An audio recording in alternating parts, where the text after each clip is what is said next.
من شر ما خلق ومن شر غاسق إذا وقب ومن شر النفاثات في العقد ومن شر حاسد إذا حسد. بسم الله الرحمن الرحيم. قل هو الله أحد الله الصمد لم يلد ولم يولد ولم يكن له كفوا أحد. بسم الله الرحمن الرحيم.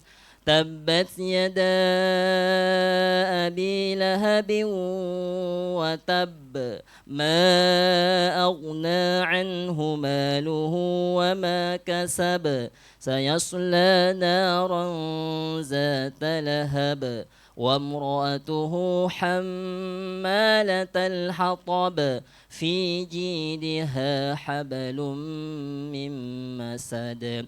بسم الله الرحمن الرحيم. إذا جاء نصر الله والفتح ورأيت الناس يدخلون في دين الله أفواجا فسبح بحمد ربك واستغفره إنه كان توابا. بسم الله الرحمن الرحيم. قل يا أيها الكافرون لا أعبد ما تعبدون ولا أنتم عابدون ما أعبد ولا أنا عابد ما عبدتم ولا أنتم عابدون ما أعبد لكم دينكم ولي دين. Selamat datang Ustaz. Bismillahirrahmanirrahim. Inna a'tainakal kautsar fasalli li rabbika wanhar inna syani'aka huwal abtar. Baik Bapak sekalian, mungkin bisa diisi dulu tempat duduk yang masih kosong yang di depan. Jadi mohon untuk bisa diisi kursi yang di depan. Nanti yang terlambat bisa mengisi saf yang paling belakang. Kita lanjut. Bismillahirrahmanirrahim. Ara'aita alladhi yukadzibu bid-din فذلك الذي يدع اليتيم ولا يحض على طعام المسكين فويل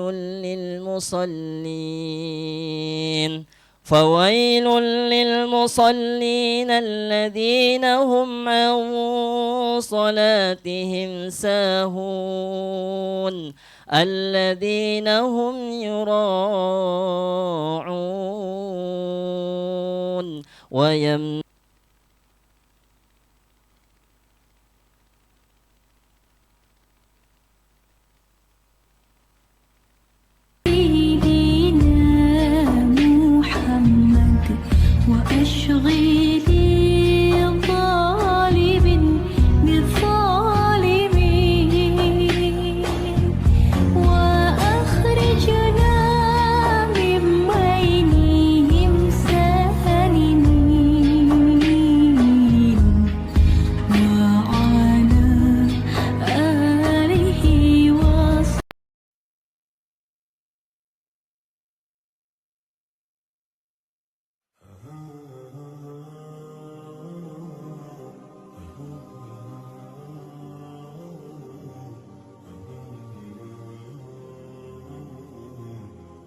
Yang terhormat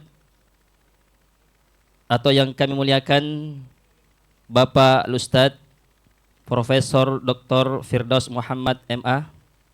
Selamat datang Ustadz. Yang kami hormati para kepala kadep yang sempat hadir pada siang hari ini. Yang kami hormati pula para pimpinan unit dari TK sampai SMA. Kemudian guru dan karyawan Sekolah Islam Atira. Marilah kita sama-sama bersyukur kepada Allah Subhanahu wa taala atas nikmat yang Allah telah berikan kepada kita semua. Karena alhamdulillah di kesempatan yang berbahagia ini Allah masih memberikan kita begitu banyak nikmat.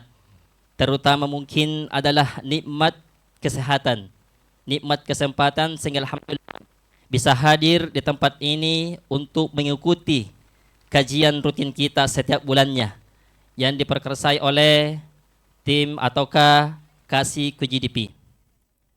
Kemudian salawat salam kepada Rasulullah Muhammad sallallahu alaihi wasallam. Allahumma shalli ala Muhammad wa ala ali Muhammad. Nabi yang diutus oleh Allah Subhanahu wa taala sebagai uswatun hasanah, sebagai suri tauladan yang baik untuk semua. Bapak Ibu sekalian, sebelum kita memulai acara kita, marilah kita sama-sama membuka acara ini dengan bersama-sama baca suratul Fatihah.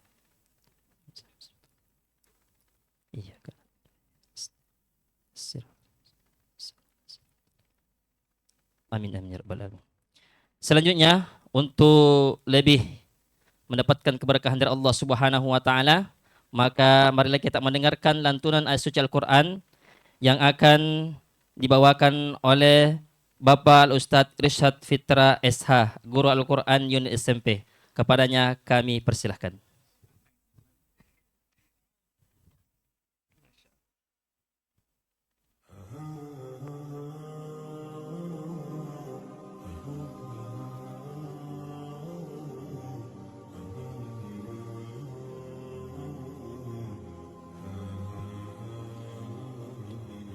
Assalamualaikum warahmatullahi wabarakatuh.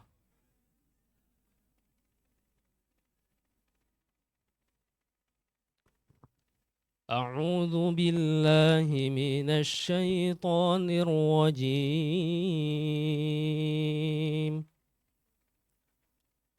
Bismillahirrahmanirrahim. وآتاكم من كل ما سألتموه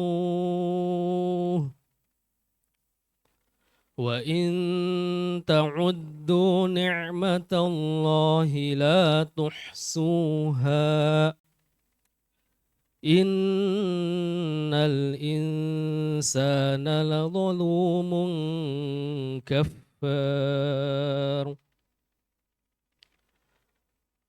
وإذ قال إبراهيم رب اجعل هذا البلد آمنا واجنبني وبني أن نعبد الأصنام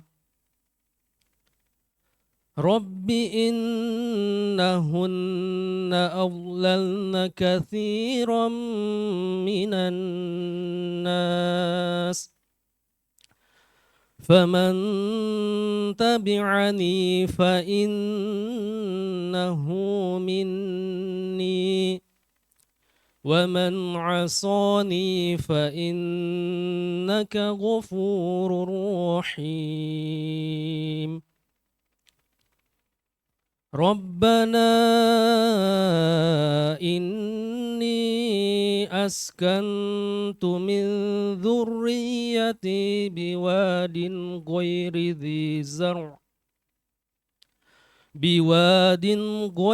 ذي زرع عند بيتك المحرم ربنا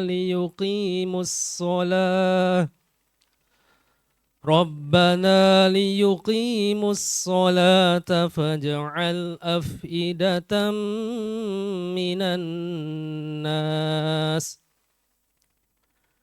فاجعل أفئدة من الناس تهوي إليهم وارزقهم من الثمرات لعلهم يشكرون ربنا إنك تعلم ما نخفي وما نعلن وما يخفى على الله من شيء في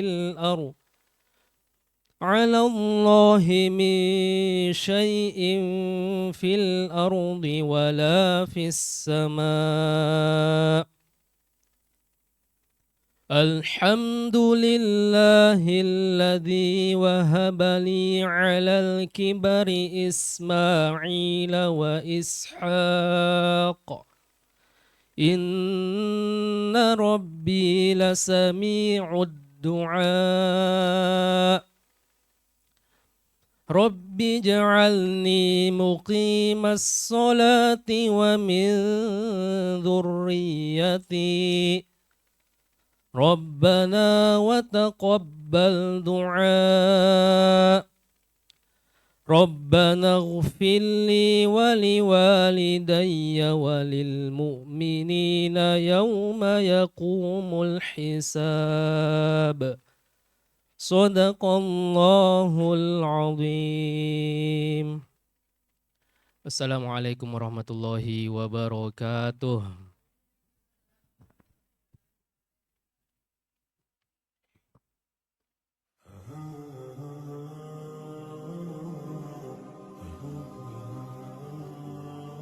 Sadaqallahul azim wa sadaqa rasulul karim wa nahnu ala dzalika minasyahidin wasyakirin. Sebelumnya kami informasikan kepada seluruh guru dan karyawan untuk bisa mengisi dulu sab yang berada di depan atau kursi di depan. Iya, karena menumpuk di belakang saya lihat ini. Ya, kalau bisa kita isi dulu kursi yang di depan, tabe. Ibu-ibu bisa juga mengisi sab yang di depan.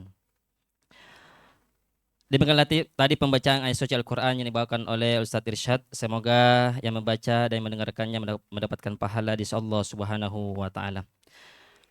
Selanjutnya kita akan melanjutkan ke acara inti, yaitu kajian bulanan. Insya Allah akan dibawakan oleh Bapak Al-Ustadz Profesor Dr. Firdaus Muhammad MA. Namun sebelum itu kami sedikit memberikan prolog untuk acara hari ini. Dalam Al-Quran sangat banyak sekali tentang terkait masalah ataukah Nabi Ibrahim. Ya, kalau tidak salah ada 52 dalam Al-Quran itu disebutkan tentang Ibrahim. Salah satunya tadi dibacakan oleh qori kita. Kemudian dalam Islam kita mengenal ada tipe keluarga, ada 4 tipe keluarga. Ya, tipe keluarga yang pertama adalah Nabi Nuh, suami beriman, kemudian istri durhaka kepada Allah Subhanahu wa Ta'ala. Kalau yang kedua adalah tipe keluarga Fir'aun. Ya, istri beriman kemudian suami kufur kepada Allah Subhanahu wa Ta'ala. Kemudian tipe yang ketiga adalah tipe keluarga Abu Lahab. Ya, suami istri durhaka kepada Allah Subhanahu wa Ta'ala. Kemudian tipe yang keempat adalah tipe keluarga Ibrahim. Nah, inilah yang akan kita bahas atau materi kali ini, yaitu tentang keluarga Ibrahim. Mudah-mudahan Bapak sekalian bisa menyimak dengan sebaik-baiknya agar bisa kita mengaplikasikannya dalam kehidupan keseharian kita. Untuk itu, mengesengkan waktu, kami persilakan kepada Bapak Ustadz Profesor Dr. Firdaus Muhammad MA. Kepadanya kami persilahkan.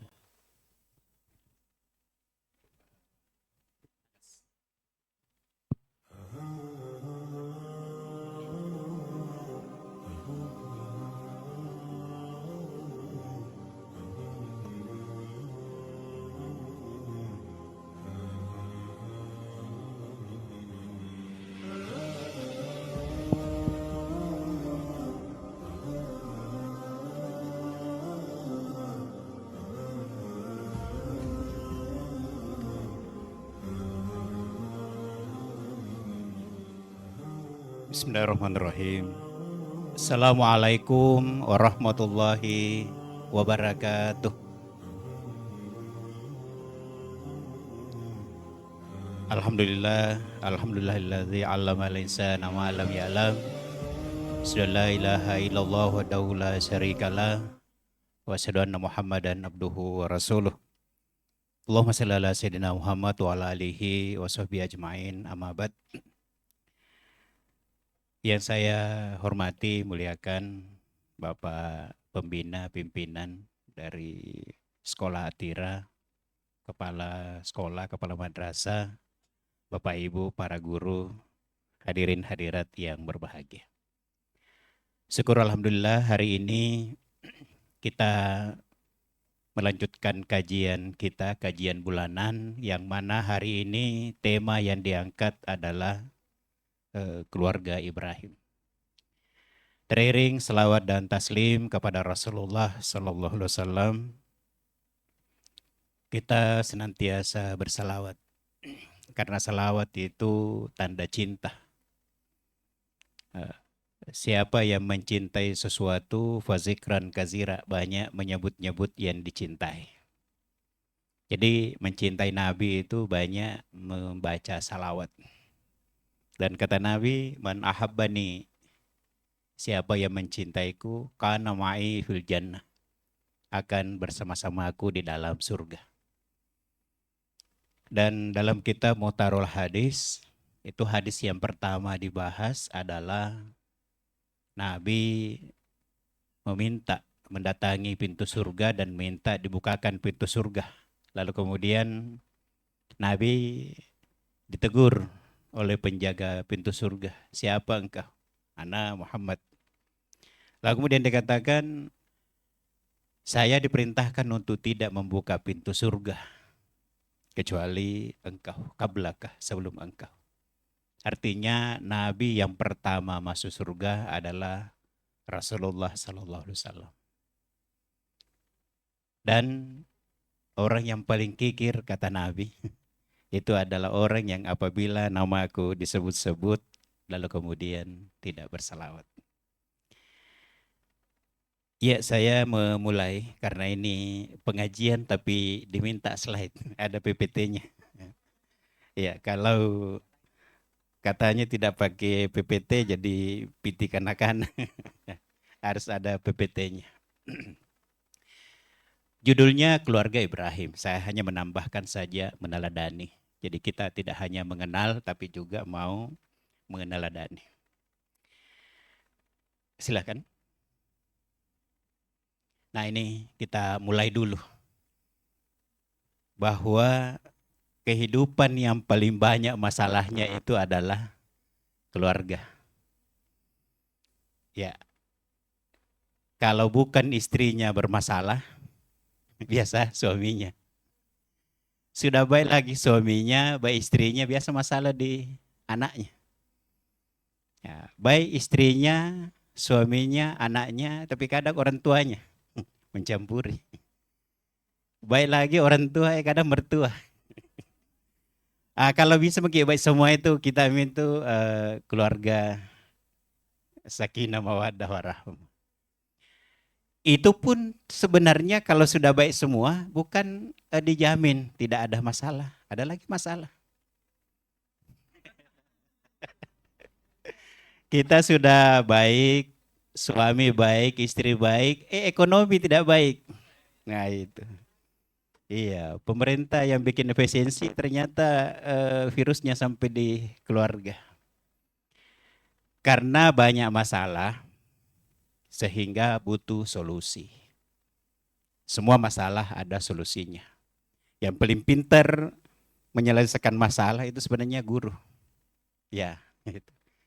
Itulah sebabnya ada seorang ulama, Guru Kiai Haji Muhammad Yunus Maratan mengatakan, hendaklah engkau menjadi guru. Kenapa?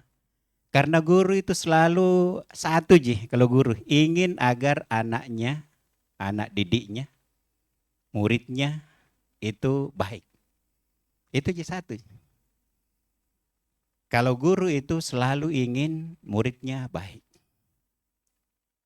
Muridnya profesor, gurunya senang. Tidak ada kebencian, bangga gitu.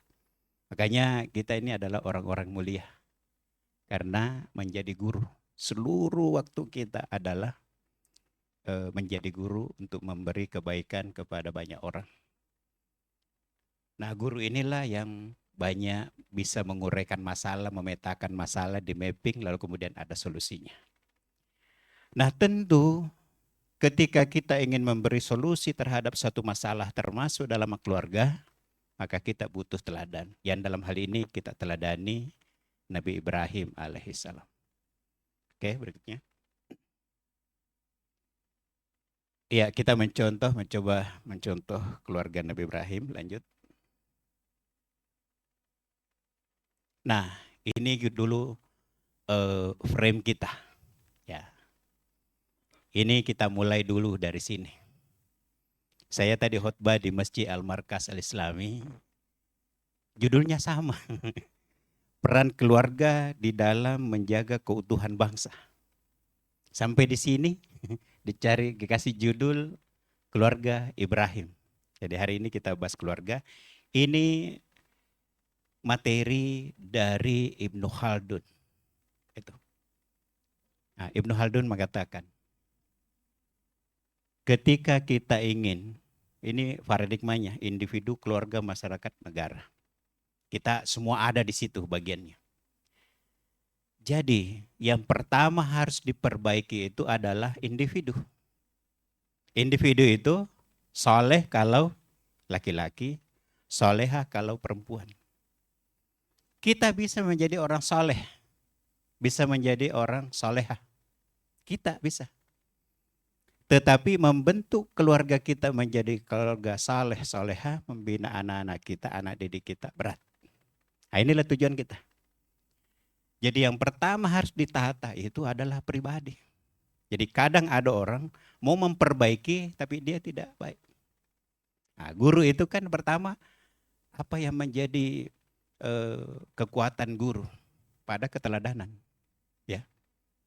Pasti anak-anak kita itu kadang-kadang dia anak-anak lebih sayang gurunya dibanding di keluarganya. Karena apa? Ada situasi. Ketika di sekolah langsung disambut oleh gurunya, langsung disalaman, disapu-sapu, kepalanya diusap-usap sambil membaca, ya ayyuhallazina menusbiru wasabiru warabitu wattaqullaha la'allakum tuflihun. Silakan masuk.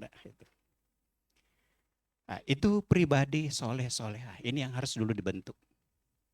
Ya, dalam membina keluarga. Nah, barulah kalau sudah laki-lakinya soleh, ketemu perempuan yang soleha, disitulah menjadi keluarga.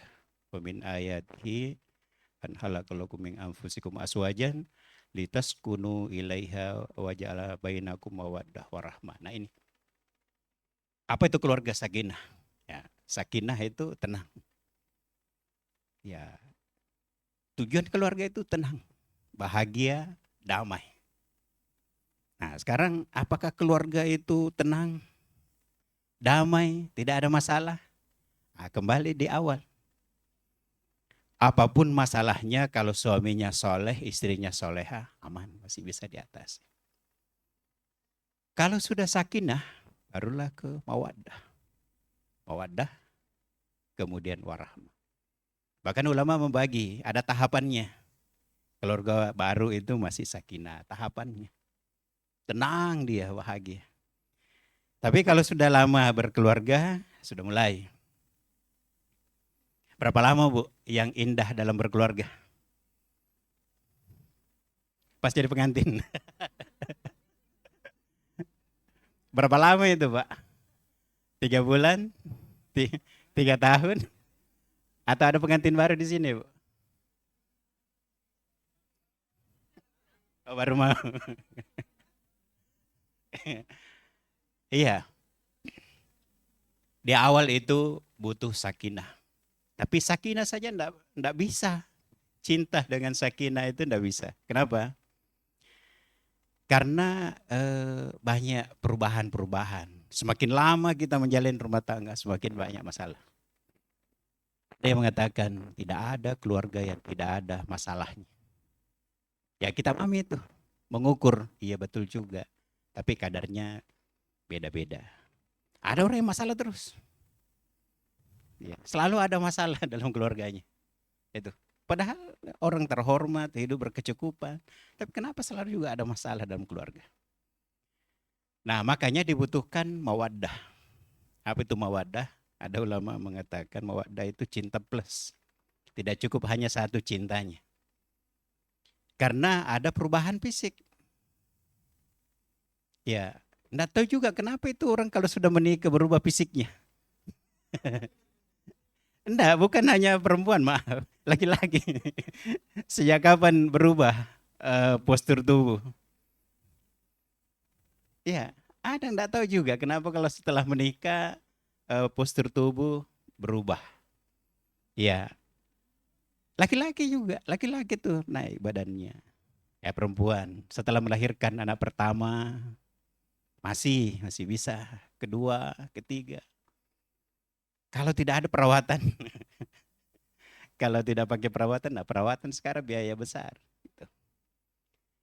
Maka dibutuhkan mawaddah. Cinta bukan hanya cinta biasa, tapi cinta mawaddah. Singgah warahmah. Nah, kalau sudah individu membentuk keluarga, keluarga menjadi sakinah, maka itulah nanti menjadi masyarakat. Nah, masyarakat kita sekarang bagaimana potret masyarakat? Wah, kalau di jalanan itu kita lihat itu masyarakat. Di situ aslinya. Masyarakat di jalanan. Bagaimana Pak kalau di jalanan? Kita mulai lihat dari bawa kendaraan. Bawa kendaraan itu nggak tahu. Kenapa ya masyarakat kita seperti itu? Nggak tahu, Makassar aja mungkin. Jadi kadang-kadang kita maju, ada yang nyerempet. Dia yang salah, dia yang marah. Nah ini. Kenapa? Karena masyarakat kita itu boleh jadi di rumahnya ada memang masalah. Nah, karena buru-buru, dia mengabaikan orang di sekitarnya. Tidak peduli. Nah, padahal kita sebagai masyarakat harus membentuk khairul ummah. Barulah kita bisa mewujudkan negara baldatun taibatun warabun ghafur. Ini tahapan dari Ibnu Khaldun. Ini pengantar kait paradigma kita berpikir tentang keluarga. Nah, sekarang dibalik. Negara kita sekarang bagaimana? Di pemerintahan bagaimana? Nah itu. Ada masalah ijazah masih dipersoalkan di negara ini. Usia dipersoalkan. Belum lagi kepemimpinan. Ada presiden, bagaimana keluarganya? Ada menteri, bagaimana keluarganya? Ada gubernur, bagaimana keluarganya? Ada itu. Jadi kadang-kadang sudah berani memimpin negara, tapi keluarganya bagaimana? Ini tidak provokatif, Pak. Saya hanya ingin supaya ibu-ibu jangan hanya mengajar sesuai modul silabus yang ada, tetapi kita juga harus memberi perhatian terhadap situasi kondisi negara. Kenapa? Dari situasi inilah kita ajarkan anak-anak kita, karena inilah nanti menjadi tunas bangsa. Lalu bagaimana masyarakat kita sekarang? Masyarakat kita itu kayak terputus dengan pemerintah. Ada orang kapan terlibat dalam mengurus negara. Ya nanti kalau sudah ini pemilu, pemilu itu pun dibayar. Dan keluarga sekarang banyak sekali persoalan, banyak sekali masalah. Maka kembali lagi yang kita ingin bangun adalah individu soleh-soleha. Berikutnya. Nah, baru kita masuki tema. Nah sekarang dari cara berpikir tadi sekarang kita mau benahi tahapan-tahapannya. Yang pertama, Nabi Ibrahim memiliki 2 istri.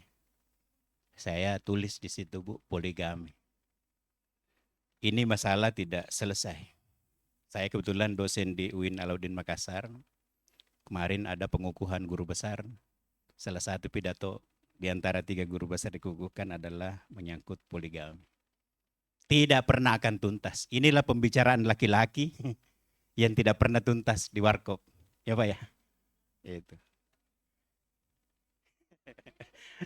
Iya, betul. Iya Pak, kayaknya beda sayap kiri sayap kanan. Iya. Oh iya. Ah. Iya, persoalan poligami inilah yang tidak pernah tuntas dibicarakan laki-laki dan tidak mau dibahas oleh perempuan. Padahal ini harus dibahas dalam konteks Nabi Ibrahim. Ya, pertama Nabi Ibrahim memiliki 2 istri. Istri yang pertama, ini salah urutannya. Istri yang pertama itu Siti Sarah. Sarah dulu. Ya maaf kalau saya salah ya. Siti Sarah, istri pertama Nabi Ibrahim. Lama berumah tangga, berkeluarga. Kalau dari hukum biologi, itu sudah tidak ada harapan Siti Sarah punya anak. Nah disinilah alasan. Siti Sarah lah yang masarah.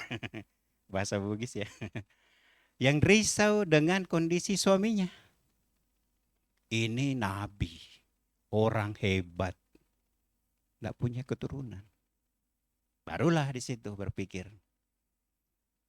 Nabi Ibrahim, saya ikhlas, engkau harus menikah lagi. Nabi Ibrahim sebenarnya tidak mau, tapi istrinya yang maksa. Itu itu hal yang tidak terjadi sama kita. Ini ceritanya Nabi Ibrahim. Nah, jadi Siti Sarah yang minta kepada Nabi Ibrahim untuk menikah.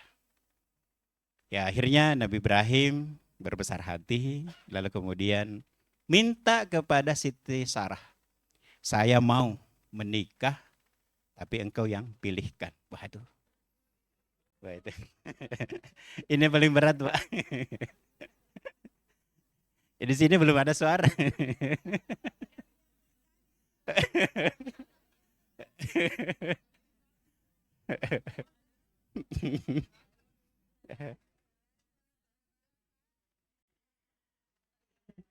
Ini sejarah, Pak. Ini sejarah. Nah, sejarah cukup diteladani, dipahami, tidak semua mesti diamalkan. Nah, Siti Sarah kemudian menunjuk Siti Hajar. Siapa itu Siti Hajar? Ada di sini ya, maaf. Siti Hajar dalam sejarah ya, dibenarkan saya kalau keliru. Itu justru kalau bahasa kita mungkin pembantu. Atau apalagi istilah pembantu sekarang yang keren? Asisten, nah itu. Jadi orang yang sangat dikenal oleh Siti Sarah. Maka Siti Hajar inilah ya. Nah, nih. Jadi kemudian menikahlah Nabi Ibrahim atas usaha Siti Sarah. Nah, itu. Lalu kemudian apa yang terjadi? Ternyata kemudian setelah Nabi Ibrahim menikah dengan Siti Hajar dikuruniai anak. Anak itu bernama Ismail. Ini penitia luar biasa juga. Karena menyiapkan materi ini justru pada saat kita menjelang Idul Kurban. Mungkin ada maunya penitia. Ini jangan-jangan penitianya penitia kurban. Iya ya. Oh iya. Sudah berapa? Kalau sudah 3 ekor kita berharap nanti ada tambahan. Ya, dari kisah Nabi Ismail, ya itu ternyata kemudian kalau kita pernah haji setidaknya umroh, kitalah yang paling merasakan bagaimana Siti Hajar yang dibawa ke Mekah, tanah yang tandus. Jadi saya tidak bisa bayangkan seperti apa suasana Mekah ketika itu. Kita saja, saya hajinya 2023. Saya itu kadang-kadang melihat gunungnya di Mekah itu kan gunung batu ya, tidak ada pohon. Itu. Ini bagaimana dulu ini gunung-gunung sekitar Ka'bah itu. Nah, jadi sejarah Ka'bah itu kan sejarah Nabi Ismail dan Nabi Ibrahim. Nabi Ibrahim dan Nabi Ismail. Dan bukti sejarahnya adalah air Zam-Zam itu. Nah, pelajaran pertama yang kita ingin lihat adalah bagaimana kemudian Siti Hajar yang melahirkan Ismail, dan dari Ismail ini bentuk lahir air Zam-Zam, kemudian pembentukan Ka'bah, lalu kemudian itulah jalur Nabi Muhammad SAW. Sementara ternyata Allah berkehendak, sekalipun usia secara biologis Siti Sarah tidak produktif lagi, ternyata di kemudian hari dikaruniai anak. Ya, jadi kalau ada orang belum punya anak, bisa suruh suaminya nikah supaya nanti dapat anak. Pak langsung dah setuju di sini. Jadi pakai logika ini ternyata tetap salah ya. Oke, maaf. Dan Nabi Ibrahim, kenapa Nabi Ibrahim dalam konteks kita? Karena Nabi Ibrahim adalah bapak kita dalam hal ketauhidan. Jadi dari Nabi Ibrahim, kita itu kan dalam tahiyat ada Bu ya. Jadi nama Allah, nama Nabi Muhammad, dan nama Ibrahim kita selalu sebut dalam sholat kita. Karena apa? Nabi Ibrahim adalah bapak tauhid. Nabi Ibrahim lah yang mengajarkan tentang tauhid, dan Bapak Ibu pasti tahu ceritanya. Bagaimana ceritanya Nabi Ibrahim mencari Tuhan. Berikutnya. Kemudian Bapak Ibu ya saya hormati, nah disinilah kita mencoba menarik keteladanan. Bagaimana kita meneladani Nabi Ibrahim, keluarga Nabi Ibrahim. Yang pertama, Nabi Ibrahim mengajarkan tentang keimanan, tauhid. Inilah dalam keluarga. Bapak Ibu, kalau dalam keluarga, anak-anak kita itu, kita sudah pastikan yakini anak-anak kita beriman, tauhid, bertauhid, meyakini Allah satu-satunya Tuhan, maka kemudian diwujudkan dalam bentuk sholat. Kalau ibu-ibu di rumah sudah lihat anak tak sholat, bahagia sekali begitu, tidak ada mikal itu, selamat gitu. Itulah nanti menjadi waladun soleh ya daulah. Kalau anak-anak tak di rumah sholat. Dan luar biasanya kita, bukan hanya anak tak, anaknya orang. Saya lihat dulu, enaknya ini orang tua tinggal parkir, jemput anak. Nanti anaknya pagi, sore, siang, dia jemput. Nah, di sekolah ada waktunya anak sholat duhur bersama. Itu luar biasa kita itu. Kasih apa namanya, menanamkan keimanan tauhid kepada anak-anak kita. Nah kemudian, tentang ketaatan. Nah inilah. Ketaatan mulai dari Nabi Ibrahim. Nabi Ibrahim itu lama sekali baru ada anaknya. Sampai keceplos.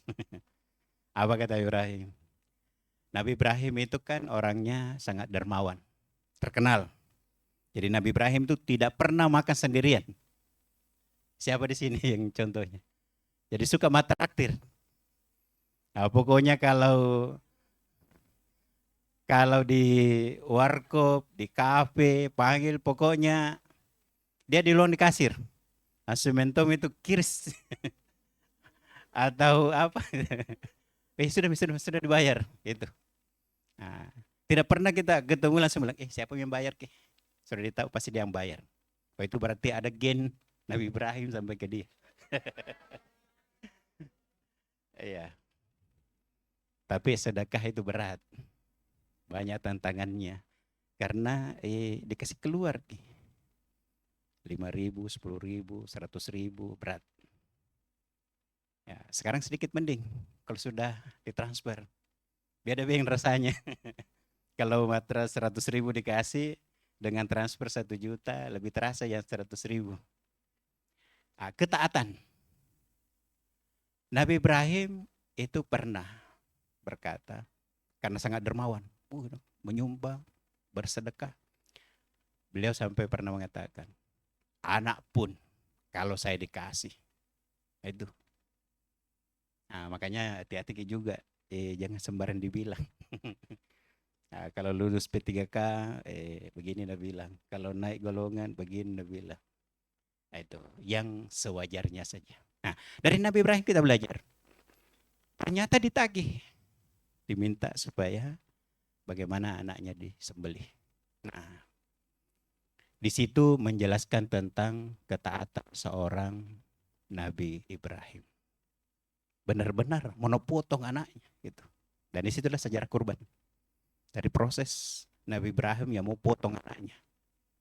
Anak satu-satu yang sudah lama didambakan mau dipotong. Siti Hajar rela, Ismail siap. Inilah cerminan keluarga. Apa itu? Ketaatan kepada Allah. Dan dalam keluarga ini terbangun cinta, kasih sayang. Dan dermawan, kemudian mandiri. Nah ini, mandiri dan kesabaran menjadi satu kesatuan bagi Siti Hajar.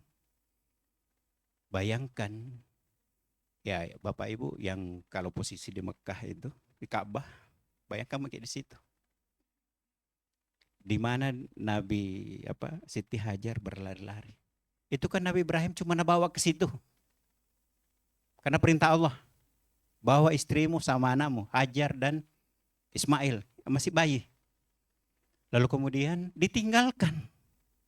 Itu. Tinggal berdua di lembah itu, bayangkan.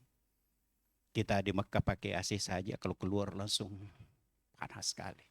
Waktu itu seperti apa bayangannya? Tidak ada apa-apa. Di lembah. Itu. Malam kedinginan, siang kepanasan. Panasnya juga luar biasa. Nah, disitulah datang keajaiban. Mujizat, yaitu ketika Nabi Ismail, Siti Hajar kan itu sa'i, ya, Safa dan Marwah. Itu berapa meter itu? Ada 1 kilo, enggak ya? Berapa meter itu? Lumayan jauh. Belum lagi diputar-putar. Tapi sekarang ber-AC. Dingin sekali. Itu enggak dirasa kita itu. Jalan, mutar lagi, rame lagi. Iya kan? Kita rame sekali. Oh enak itu sekarang. Jangan dibayangkan dulu. Siti Hajar itu lari dari Safa ke Marwah. Berulang-ulang. Berapa? Itulah yang kita contoh. Makanya kalau haji itu sebenarnya yang kita ikuti adalah Nabi Ibrahim. Tawaf, sa'i. Itu. Nah salah satu kemuliaannya itu adalah ketika Siti Hajar berlari-lari mencari air. Anaknya sudah kehausan, dehidrasi. Itu kemudian meronta-ronta dan di situ lahir air Zam-Zam. Sampai hari ini. Ya kan? Sampai hari ini Zam-Zam itu menghidupi banyak orang. Dan saya yakin semua kita sudah pernah minum air Zam-Zam. Masya Allah. Nah, jadi keteladanan dari keluarga Nabi Ibrahim, ketaatan Nabi Ibrahim, cinta kasih sayang pada keluarganya, Nabi Ibrahim yang dermawan, Siti Hajar dan Ismail yang mandiri dan sabar, dan tentu menjadi keluarga yang bersyukur. Nah inilah yang kita teladani dari Nabi Ibrahim alaihissalam. Berikutnya.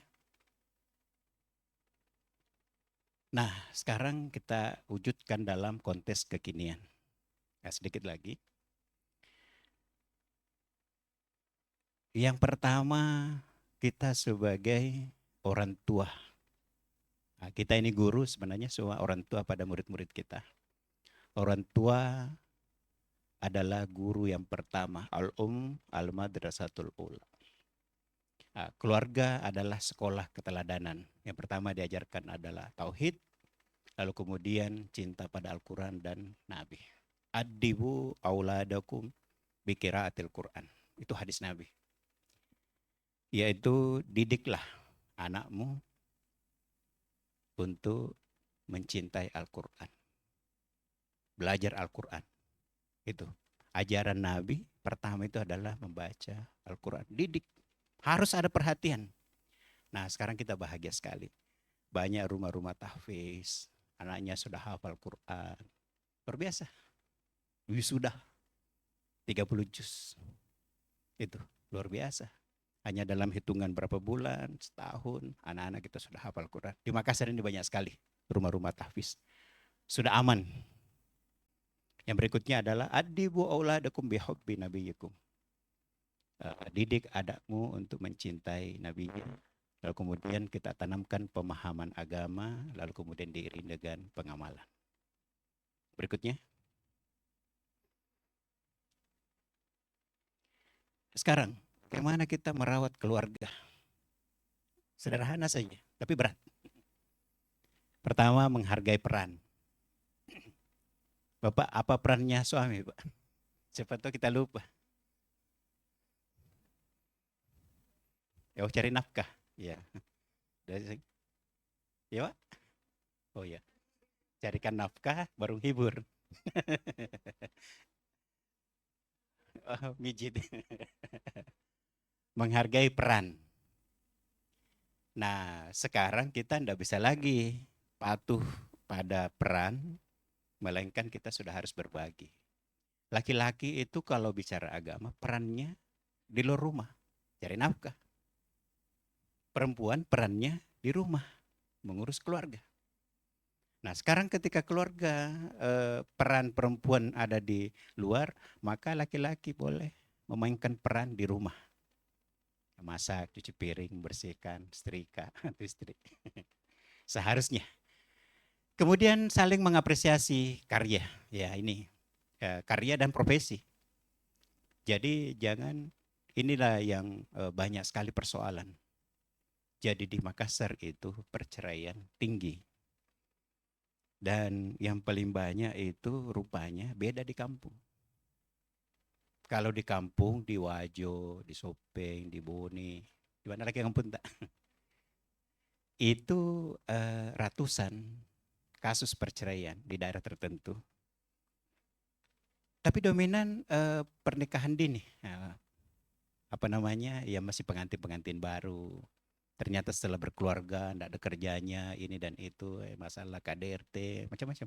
Akhirnya minta cerai. Kalau di Makassar ada juga perceraian, tinggi juga.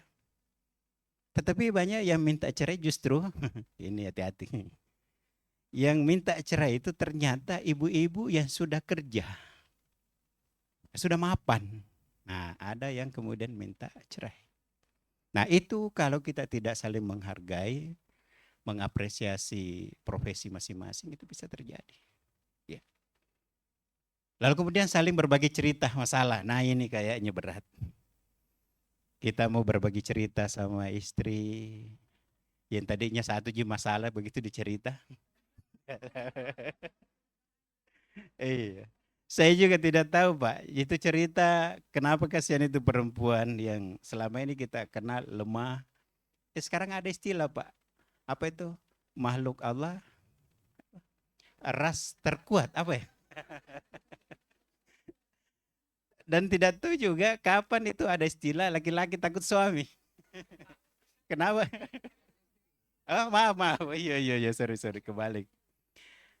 Suami takut istri. Saya tidak tahu dari mana itu cerita itu, Pak. Ya.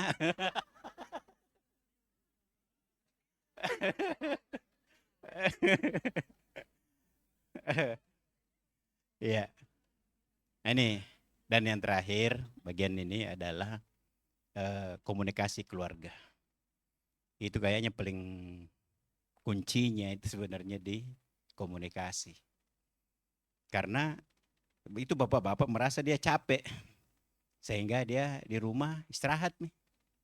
Kita ini ibu-ibu dulu keluar rumah, keluar ke rumah masih ada di rumah suami.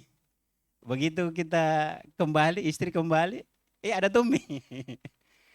Sementara piringnya masih ada, anak-anak ini macam-macam. Nah, ini kalau tidak ada komunikasi, ya bisa menjadi persoalan dalam keluarga. Bayangkan kita kembali ke Nabi Ibrahim, Siti Sarah komunikasi baik-baik dengan Ibrahim, Nabi Ibrahim kemudian menikahkan dengan Siti Sarah. Itu sebenarnya gambaran penyelesaian terhadap suatu masalah. Ada solusinya melalui dengan jalan komunikasi. Berikutnya, kayaknya masih satu lagi. Nah, ini yang harus kita, ada ceritanya badai. Egois, sibuk dengan urusan sendiri. Nah, ini yang kita harus hati-hati. Nah, ini paling sering kita juga publikasi privasi. Ini juga media sosial, hati-hati Ki, karena kita makan. Siapa di sini yang aktif media sosial? Saya gitu. Apa isinya? Foto makanan betul. Kita itu tidak mestinya kan seharusnya idealnya ya. Kita hari ini saya mengajar ini. Gitu. Yang saya ajarkan hari ini. Kira-kira berapa yang like? Sedikit. Nah, kemudian cara pandang negatif thinking. Nah, selalu melihat sesuatu itu selalu dari negatif. Dan sekarang ada fenomena, ada namanya netizen. Ya, netizen itu kita-kita ini. Ada apa istilahnya? Netizen yang maha benar. Luna Maya tidak menikah. Nah bilang perawan tua. Sudah menikah. Nah persoalkan lagi. Nah sandingkan lagi. Ada lagi Ariel. Siapa lagi satu? Siapa? Suaminya sehari ini siapa? Oh iya, apa ibu-ibu?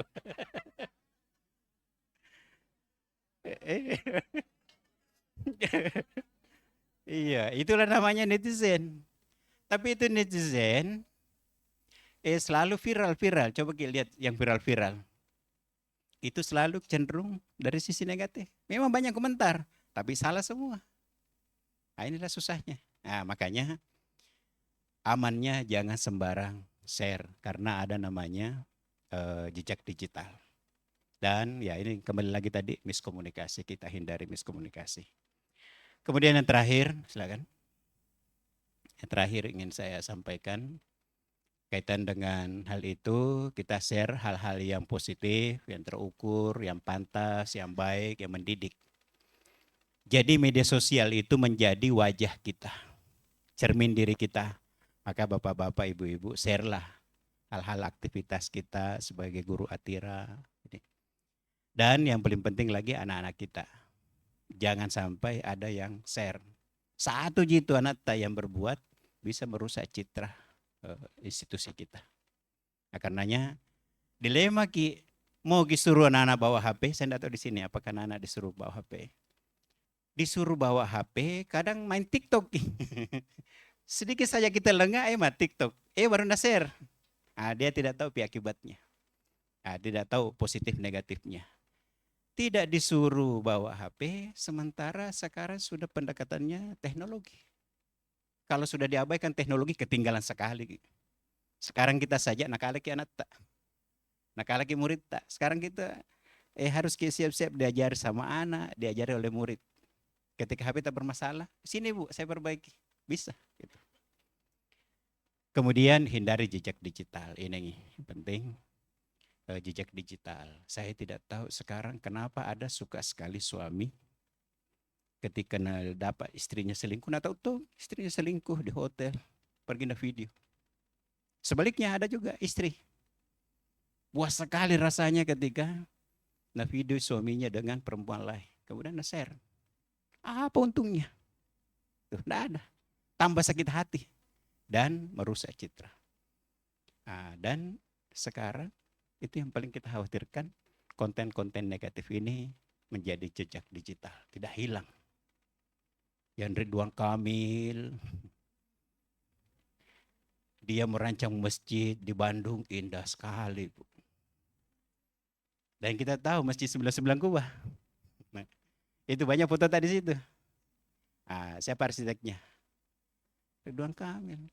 Gara-gara Lisa menjadi terus.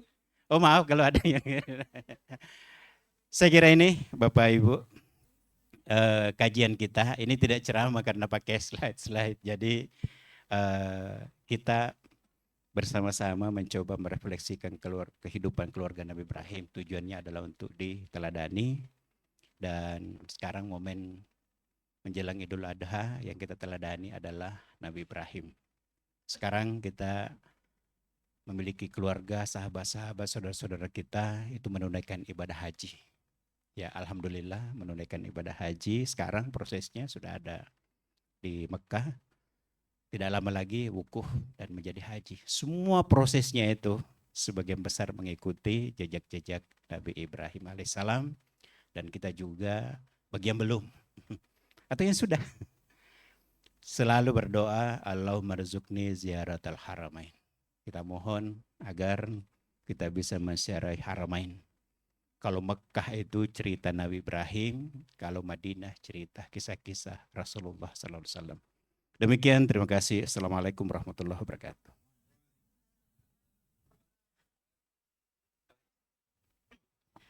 Masya Allah, luar biasa penjelasan tentang keluarga Ibrahim. Jadi mungkin ada dari Bapak Ibu sekalian yang ingin tanyakan, kita kasih waktu 15 menit atau satu dari ibu-ibu, kemudian juga satu dari bapak-bapak. Silahkan kami persilakan kepada Bapak Ibu. Yang ingin bertanya, ya silahkan Bapak Ibu sekalian. Ada?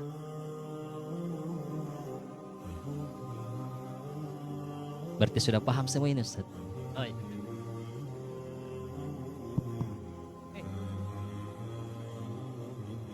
Ustaz Ahmad Al-Ibrahim.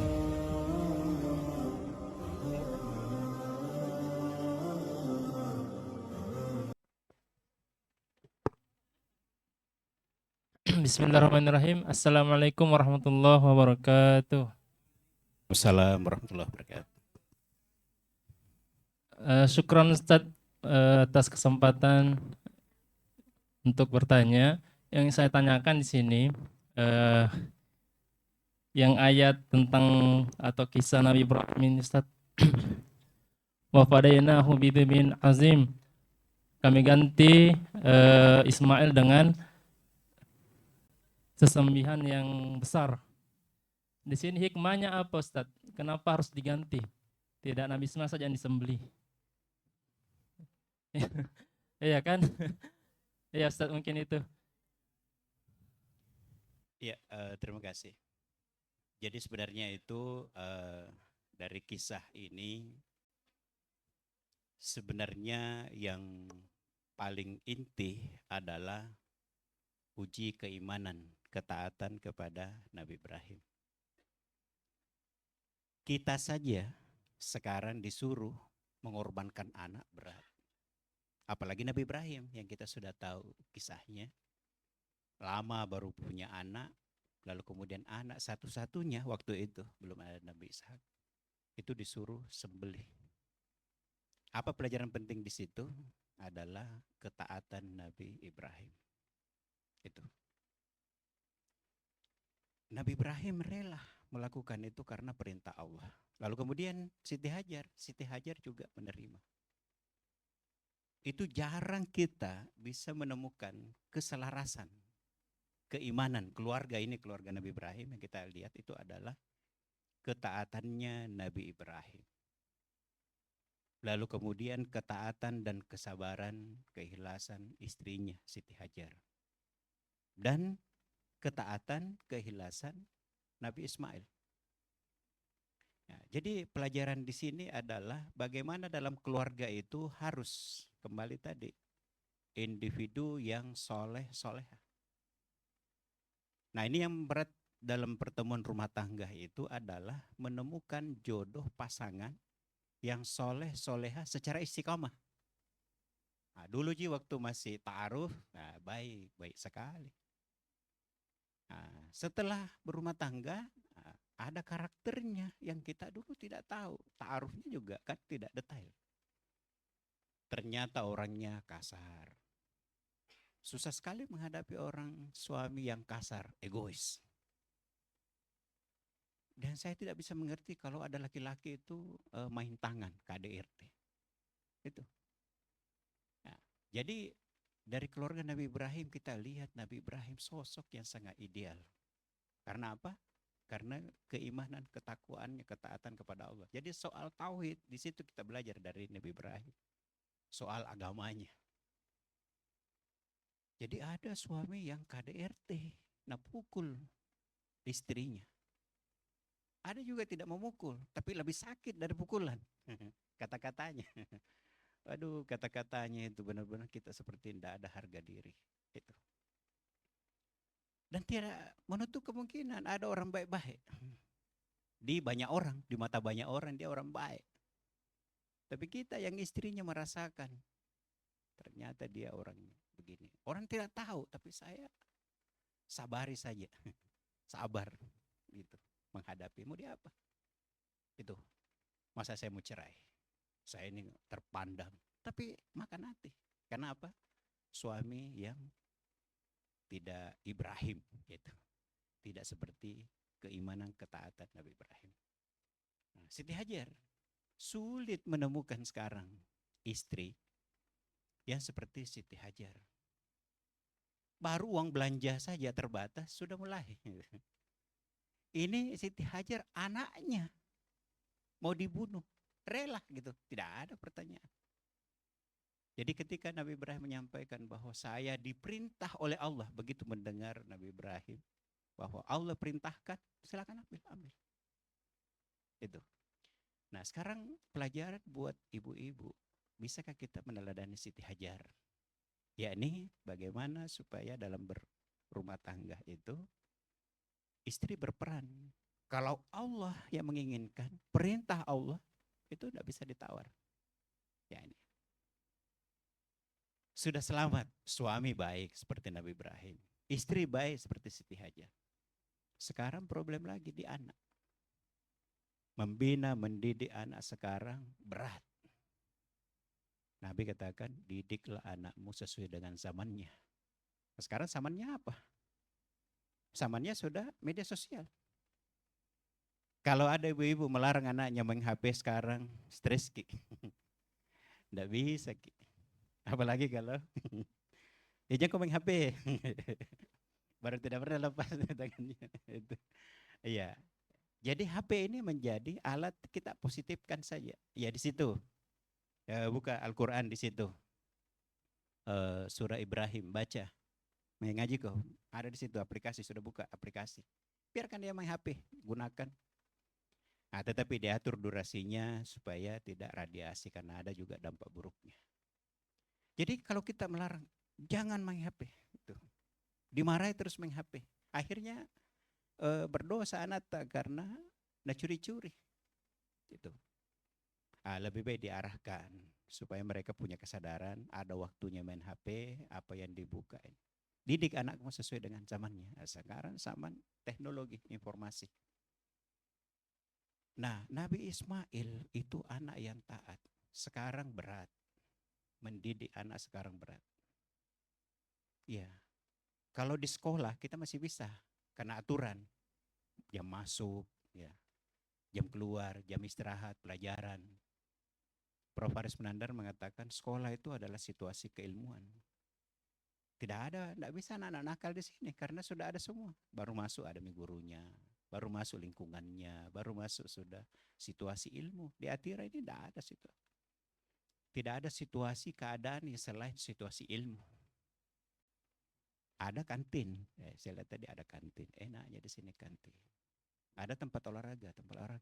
Tapi di Atira ini baru masuk brandnya sekolah, berarti situasi ilmu. Nah, sehingga anak-anak kita terdidik baik. Tetapi anak kandung kita di rumah, apakah situasinya juga situasi ilmu? Situasi keluarga. Bapak memainkan peran sebagai bapak, ibu memainkan peran sebagai ibu. Anak, ya itu tadi, mencontoh orang tuanya, meneladani orang tuanya, melihat orang tuanya, bukan hanya mendengar. Kalau mendengar itu dilarang, dengar. Tapi selain mendengar, juga melihat. Ternyata mamaku tidak, bapakku tidak, saya ini larang. Jangan merokok. Justru biasa kalau dilarang, justru orang penasaran mau melakukan. Ya, jadi saya kira pelajaran terpenting adalah dari proses perintah menyembelih itu hadir dalam mimpi berkali-kali hingga yakin bahwa itu perintah Allah, maka kemudian Nabi Ibrahim melakukannya. Apa pesannya? Hikmahnya adalah diuji ketaatan Nabi Ibrahim, Siti Hajar, dan Nabi Ismail.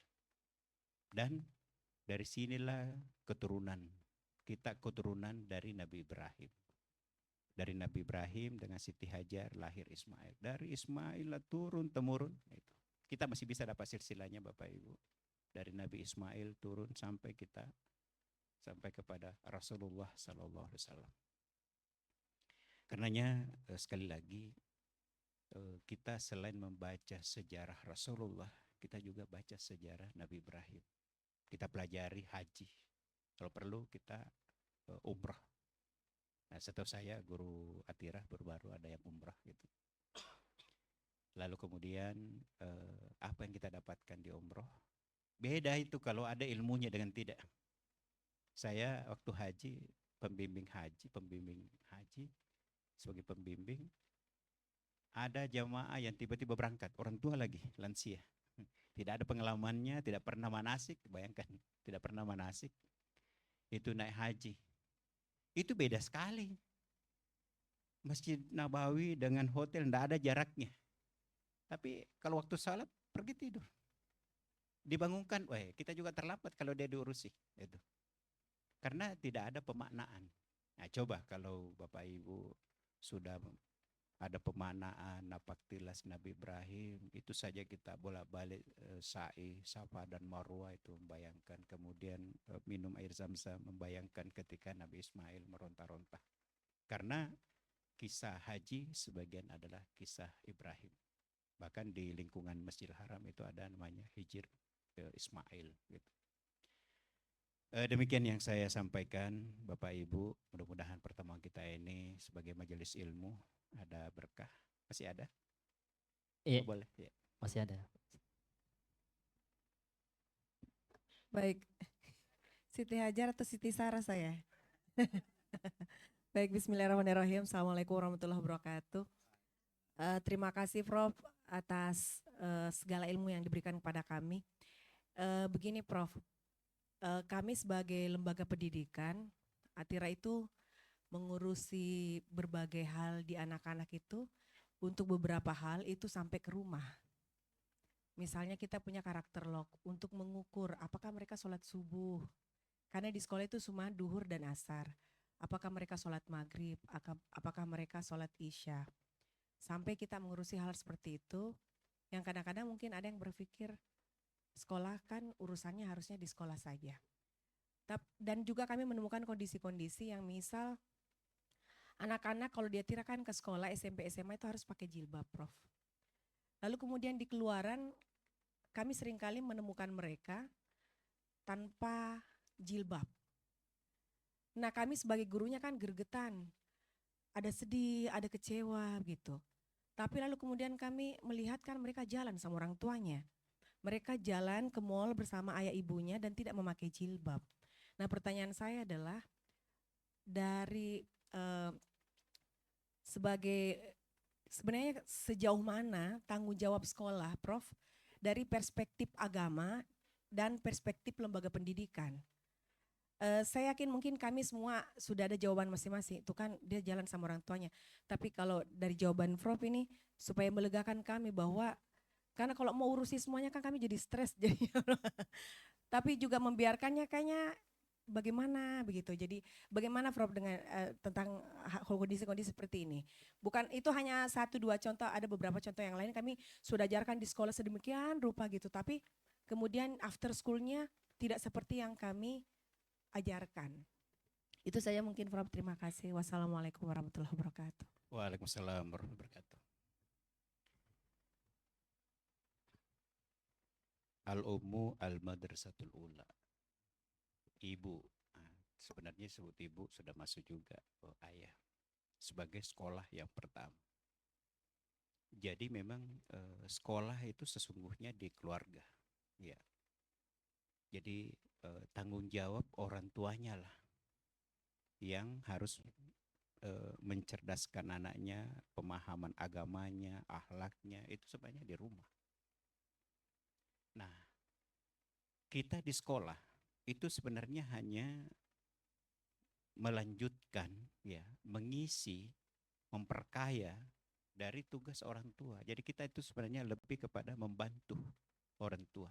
Yang punya tanggung jawab itu adalah orang tuanya. Gitu kan. Jelas ku anfusakum wa ahlikum nar. Orang hafal tapi kadang-kadang tidak diimplementasikan. Nah, disinilah saya kira pentingnya. Ada sahabat saya di sini, saya lama bersahabat, tapi saya sekarang tidak tahu jabatannya di mana. Ustaz Sambril. Kesannya ya masih. Oh ya masih, masya Allah. Ya saya bersahabat beliau tapi di luar. Ada lagi ketua alumni Atira, Pak yang baru, saya satu kompleks. Saya satu rumah, satu kompleks dengan beliau. Nah, di Atira tidak ada sekolah yang melebihi Atira di Sulsel. Iya, coba Maki. Iya. Artinya saya tidak memandang lain, ada pesantren, ada ini, ada itu. Di Makassar lah terutama. Kan Makassar ini ibu kotanya Sulsel. Nah, sekarang Atira, fasilitas. Nah, gurunya aja saya yang ikut pengajian seperti ini.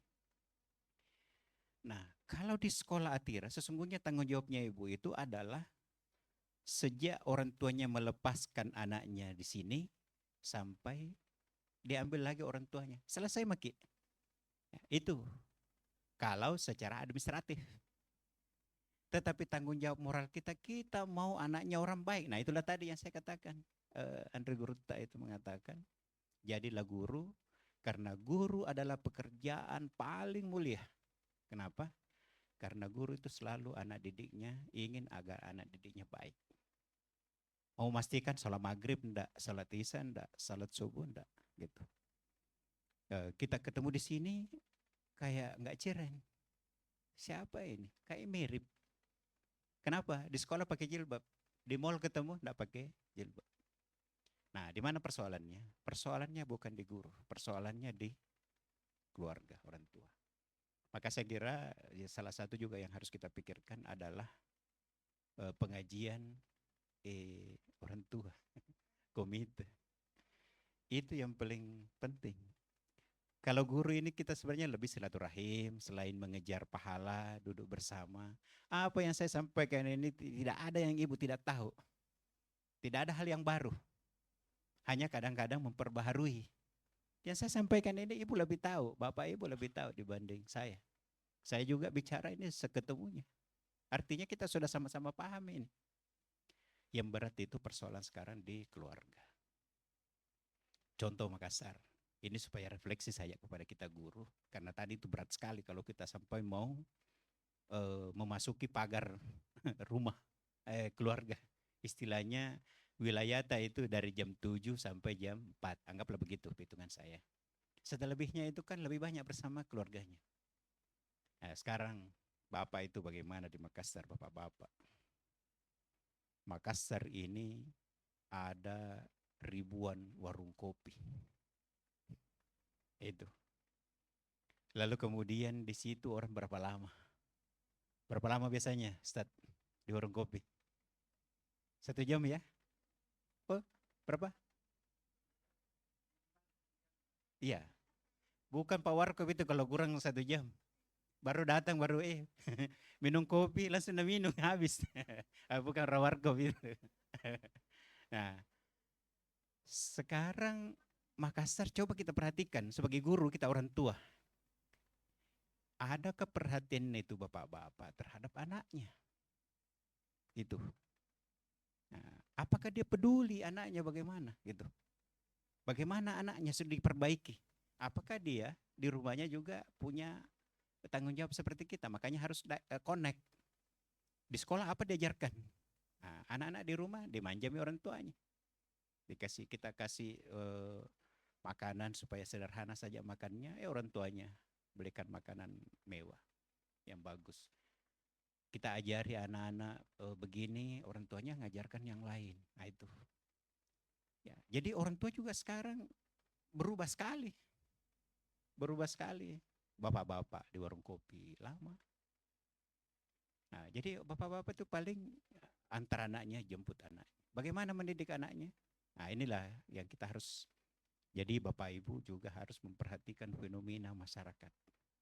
Ibu-ibu, ibu-ibunya murid tak?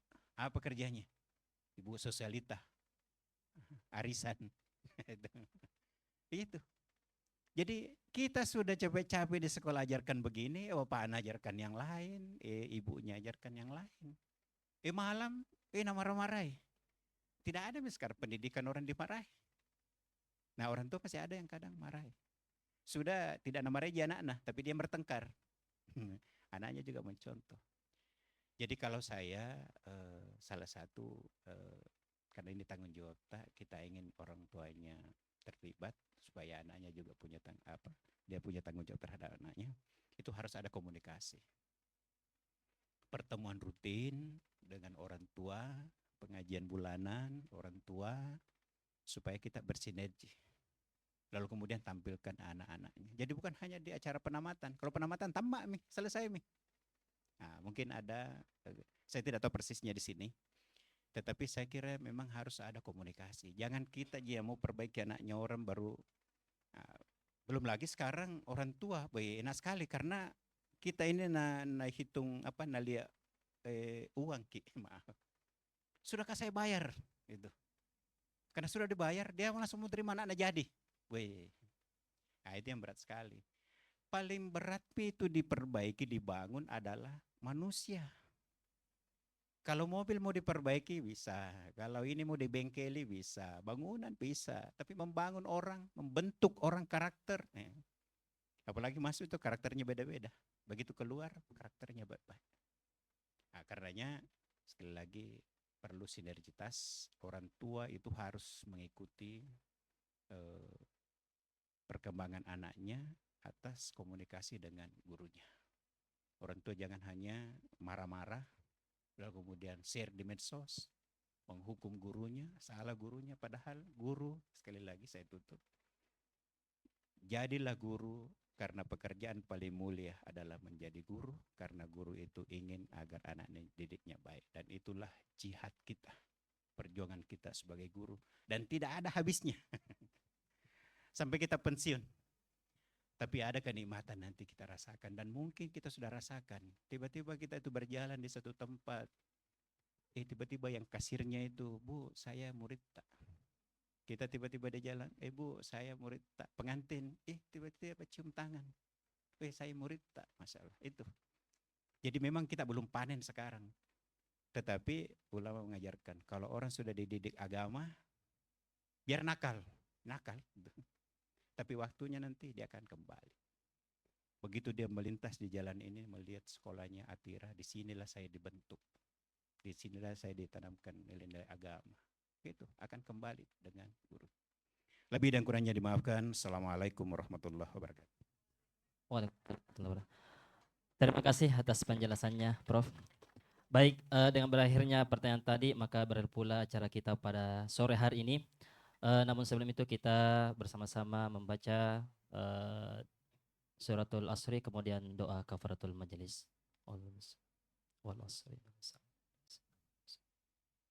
Subhanakallahumma wa bihamdik asyhadu an la ilaha illa anta astaghfiruka wa atubu ilaik. Assalamualaikum warahmatullahi wabarakatuh.